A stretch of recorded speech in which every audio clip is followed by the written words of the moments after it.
Hi guys, and welcome back to my channel. How are you doing today? Ready for some news stories from askalawyer? Let's go to the first one, about OP's brother, who was suing her over the late mother's estate, but he was the one who went no contact with her after finding out family secrets.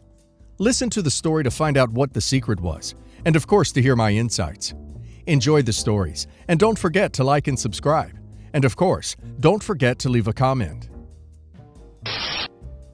I, 30 female, have an older brother, James, 34 male, who is the product of my father's affair with a coworker. At the time, my mom was having fertility issues and was deeply devastated when she found out that my dad had not only cheated on her, but was also able to get another woman pregnant.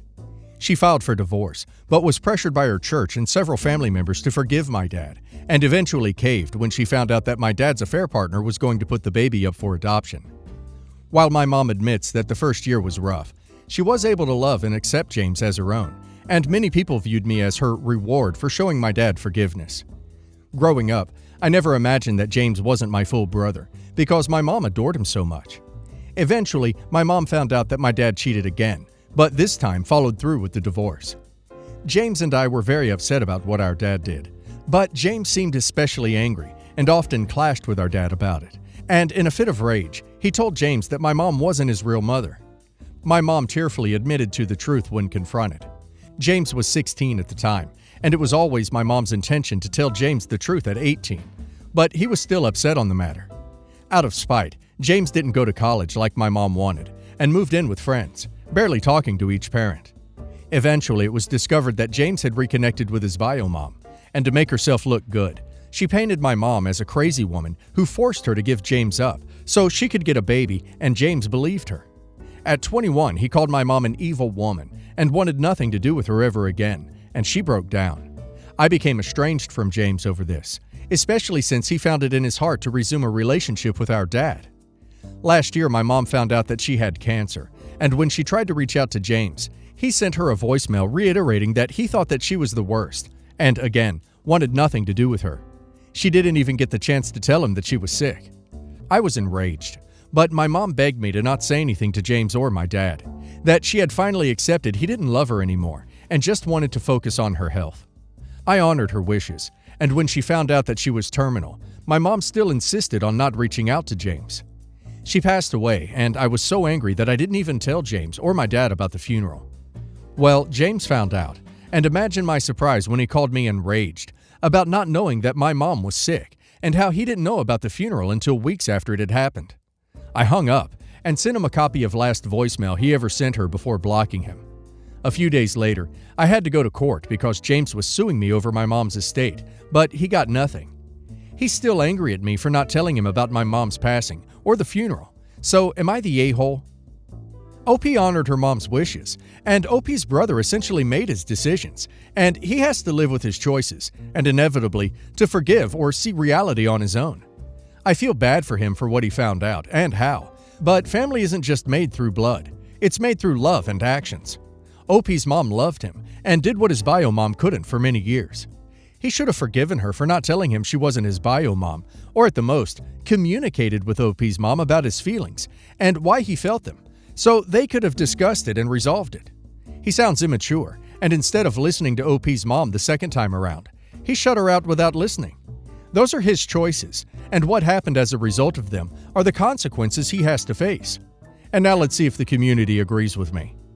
I'm Code 8719 says, not the a-hole. You respected your mom's wishes. She tried to reach out, and he shut her down. Your mom couldn't stand the idea of getting hurt even more, so she asked you to not contact him to avoid the risk of him declining again. It's normal for your brother to feel guilty afterwards, but the fact that he took you to court within a few days shows he doesn't really care about your mother and you, only about the money. Star says, not the a-hole, not even a little. The way he treated her was disgusting. He's upset because he earned the consequences of his behavior. The courts have even decided in your favor. Believe people when they tell you that you aren't wrong here.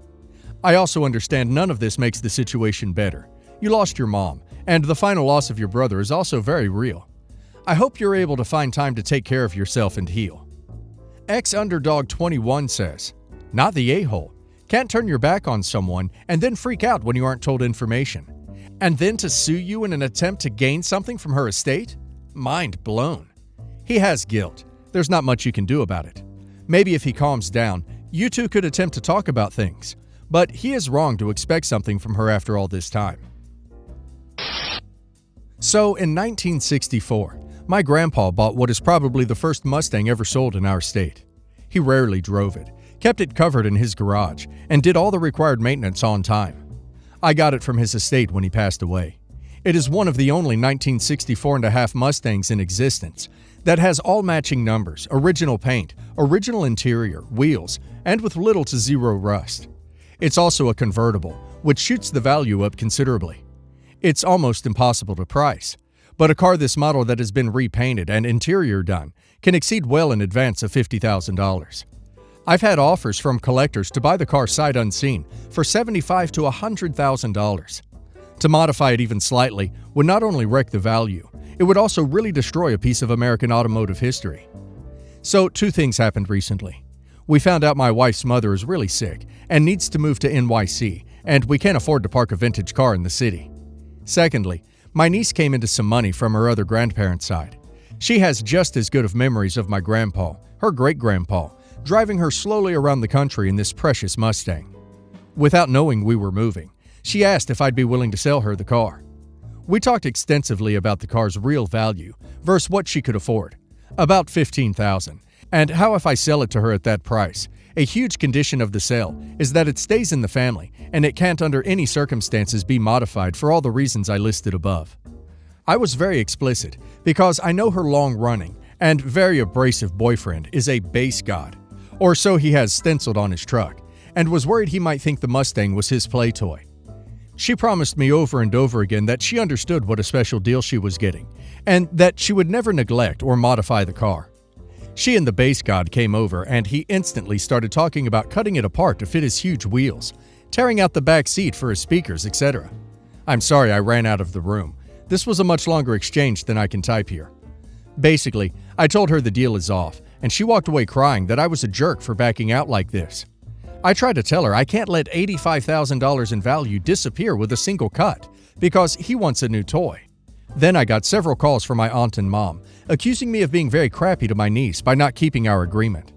They don't understand all the value at stake here, and my aunt lost her patience with me as I was trying to explain, and said, "Your dad's an a-hole, you've always been an a-hole, and you're proving it now," and hung up on me. Basically, to me, the deal is done, so I'm not looking for advice on what to do with the car, rather judgment on whether I did the a-hole thing or not. OP would be crazy to sell that car to her. She will 100% let her idiot boyfriend destroy it, and I can't think of any other way to prevent that from happening. OP should be glad he found out now, as opposed to after he sold it to her. Agreement was that there would be no modifications. Her idiot boyfriend is the a-hole here for not respecting that. OP's aunt and mom are the a-holes because they tried to gaslight OP into believing that OP is the one that didn't keep the agreement, when it was the idiot a-hole boyfriend's fault this fell through. He wanted to turn a beautiful car into a rolling douche-mobile. Now let's hear the community's opinion. Teresa JS says, "Not the a-hole. She broke your agreement. Sell the car. It would probably get the highest sell at a well-publicized car auction of collectible cars. Your grandpa would be happy if the car went to someone who truly valued the car."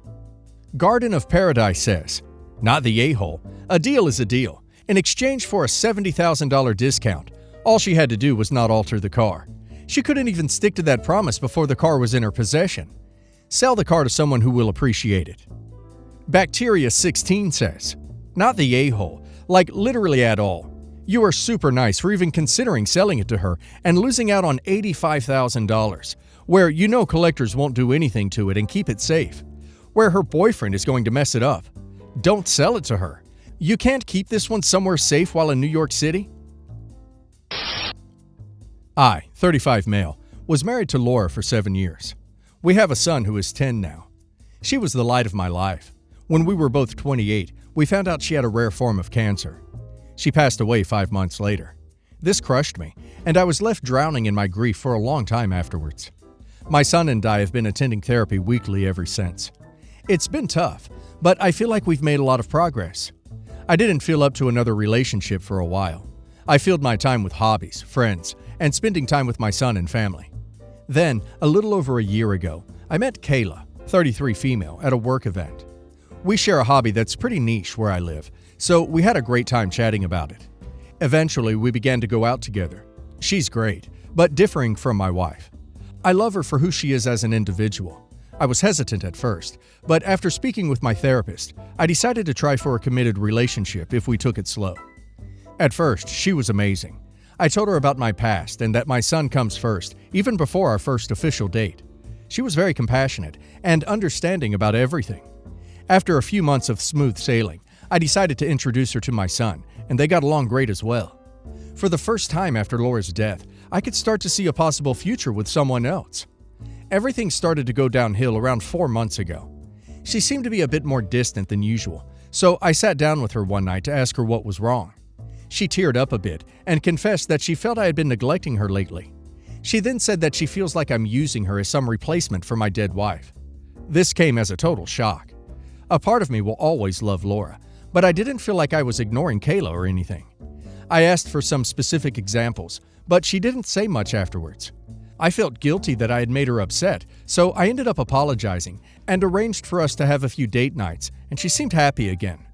Then a couple weeks later, she had to go to a cousin's wedding. I couldn't attend because of work, but she was only gone for a day.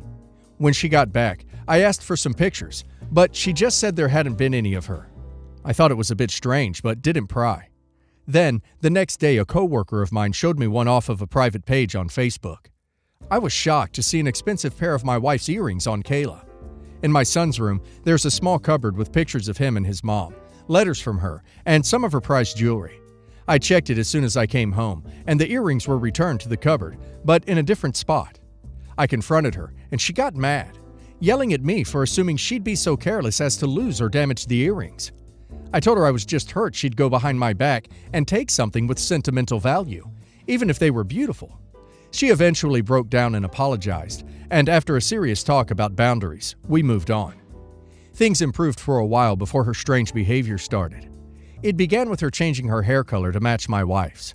My wife had naturally light blonde hair that a lot of women dye their hair today, so while I thought it was strange, I wrote it off as a beauty choice.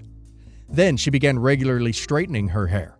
She has wavy hair, and my wife's hair was pinned straight. She also started to change her clothes to be more like my wife's, or at least the ones she's seen in pictures. She also had her ears double pierced and got a cartilage piercing like my wife. This was all incredibly unnerving, but she just said I was crazy. I'd asked my family, and they said I was nuts too, so I ignored it. Then she brought up having my son call her Mama. I said I wasn't a huge fan of the idea, but if my son wanted it, I suppose it'd be fine. She went on a whole rant about how it was different because he called my wife Mommy, so it's not like she's stealing a title. He said no, and she was a bit cold to both of us for days. She seemed like a totally different woman than the one I fell in love with. Everyone around me just said I was probably nervous since it's my first relationship after Laura's death. The final straw was when she got a tattoo that was almost the exact same as my wife's. It was in the same spot, same color, just with a slightly different design. That was my final straw. I sat her down and confronted her a week ago with everything. At first she denied it all, but then broke down into tears and said I never loved her. She said that she felt that she had to live up to the memory of a ghost. This upset me because I had asked her before what I did specifically, and she wouldn't discuss it. Plus, she was the one being weird and copying Laura. She kept sobbing and saying I didn't love her. I got so sick of it, I yelled at her, saying that if she felt so unloved, we should just break up. I honestly do like her, but I've seen how miserable she has been lately, and I don't think this relationship is good for her mental health. She got dead silent and just left and drove away. I was just so tired of everything. Later that night, she tried to S with pills and barely survived. She has no living family, so I was listed as her emergency contact. She wrote a long letter to me saying she loves me so much, but obviously I don't feel the same, and that maybe if she was gone too, I'd love her even a fraction of how much I loved my dead wife. I'm distraught over this. She's been so strange lately, but before all of this, I really did love her. My mom and siblings keep on saying that I'm awful for pushing her to this point, and that instead of ending it, I should have doubled down in reassuring my love for her. They all got along great with her, and had been hinting that they wanted us to get married so my son would have a mother again, and possibly some siblings.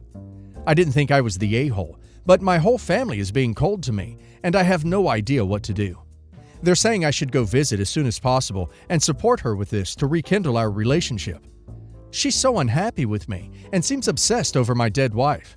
I keep on thinking over this and wondering if I should have reassured her of my love again or broken up with her in a more tactful way. Am I the a-hole? Kinda Sad Girl 89 says, she seems disturbed, and your family wants this woman around your son? Big no. RK Kitten says, bringing a woman into your son's life that is mentally unstable is not better than not having a mother figure. If you're going to have any sort of healthy relationship, she needs to be happy first. Anyone worth being with will understand your son comes first, and so should she. This means a mentally stable partner. If not, it's not going to work. Akeda Mayniner says, not the a-hole. I'm appalled your family wants this woman to remain in your life. You and your son's happiness and safety come first. I'd say wish her well and then break off the relationship. You deserve to share the rest of your life with someone who understands that a part of you will always miss your first wife. I wish the best for you and your son. You've both dealt with so much already. There's no reason to keep someone in your life who would only add more to your pain.